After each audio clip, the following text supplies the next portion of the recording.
Micah would be, just make sure we're all right, and being where your feet are. Because if we're at work and, the run game's terrible, but you're doing a podcast every week and the run game is terrible, then, what are you really caring about? Are you caring about the crowd that, is watching your podcast? Are you caring about the success of our team and the Super Bowl that we're trying to reach?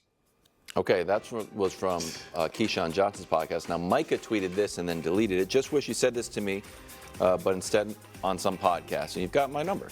And you're my locker mate. So you could have said this any day. You do realize I shoot the podcast on our off day, exclamation point. Why aren't we talking about everyone's preparations and focus leading up to the game week? I mean, I can point out a lot of things, but I'm just not. Then he deleted it. Bro, your reaction to this podcast mess. I told you, my thoughts on the podcast well documented. I don't think Micah should have been doing it from the get-go. True. Because he's young and hasn't won yet. And if you look at most of the guys, the Kelsey brothers, they've won. They're veterans. Draymond Green, won, veteran. Paul George at least is a veteran, all right, even though he hasn't won. Well, Pat Bev's a veteran. Okay. I mean, I'm just saying, like, a guy that knows the way Porter things Jr., work. I guess he's won. Damn, you're right. If you win or you're a veteran, fine. But Micah, and it's not even his fault. He's just young. All right, so I don't think he should have been doing the podcast from day one. That said, Micah's right.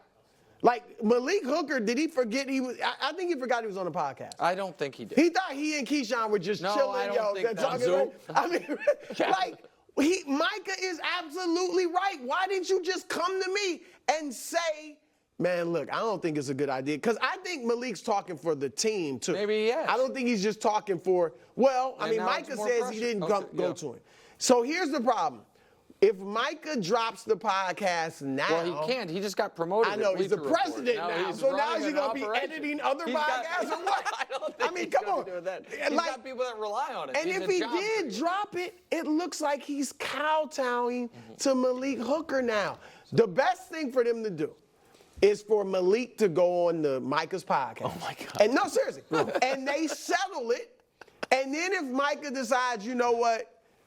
I am gonna drop it because this year, man, we are. Oh, and then this is like a final. Then it'll look better, then you're not just kowtowing to Malik Hooker. Let's do one more podcast and then shut it down. Wouldn't that be a huge podcast?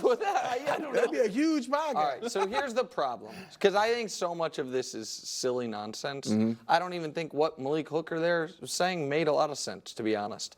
He's like, if our run game's terrible, are you worried about that, or are you worried about your podcast audience? So I think but sometimes Micah airs out problems with his own team. So maybe so you're saying rather than he shouldn't say, I don't know, but we've seen issues. But here's the point I'm making. And as you guys know, I often like to quote various scenes from The Wire. Yes. Slim Charles at one point says to Avon Barksdale, it don't matter if it's a lie. If it's a lie, we have to fight on the lie. And what he's saying is, what is true is no longer relevant. What is relevant is what people believe and the perception, and that is the reality with which we must live. Even if I think it's nonsense that Micah's podcast is actually causing any real harm, there's now the placebo effect almost that it's perceived to. And now it's a problem. Yeah.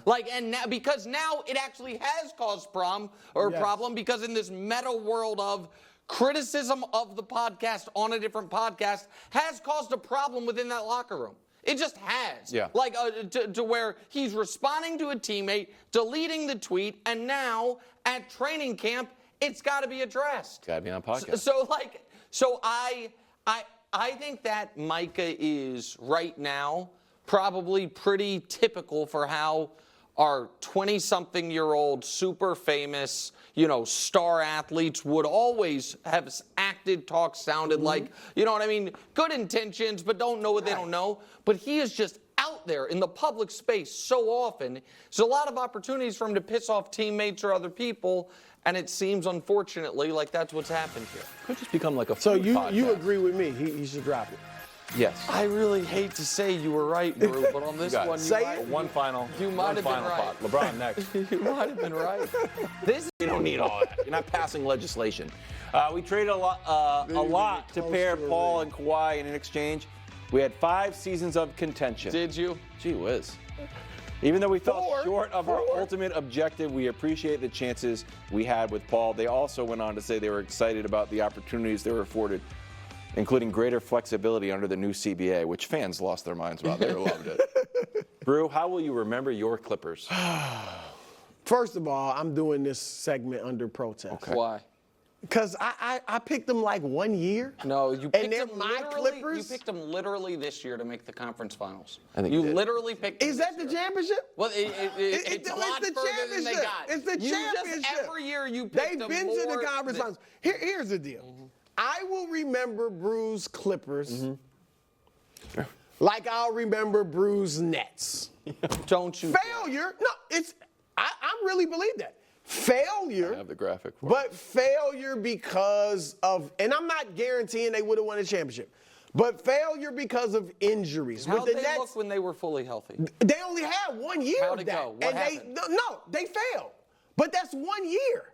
If I were to take essentially every player in the history of the game and say, how'd he look that 1 year? A lot of guys, Luka failed this year. Doesn't mean they're going to keep failing. Luka's failure this year would have been the apex of the Clippers franchise history. It's still a failure. It's not, okay. All right, in general, he didn't get it done in the championship series. I can point to a lot of guys that didn't do that. LeBron after Dallas, how'd he look?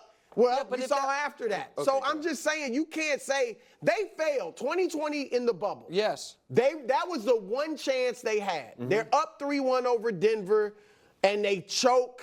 And not only did Paul George, who I talked about last segment, 4 points, 4 for 16. Kawhi, 6 for 22. I think he had 14 points. And every game they blew 7. a huge lead. And They choked. Yeah. But Kawhi is a championship guy, has championship medal. Yeah. So he had a bad game. Yeah. But my point is, after that, Kawhi, the year they went to the conference finals, he missed the last 8 playoff games.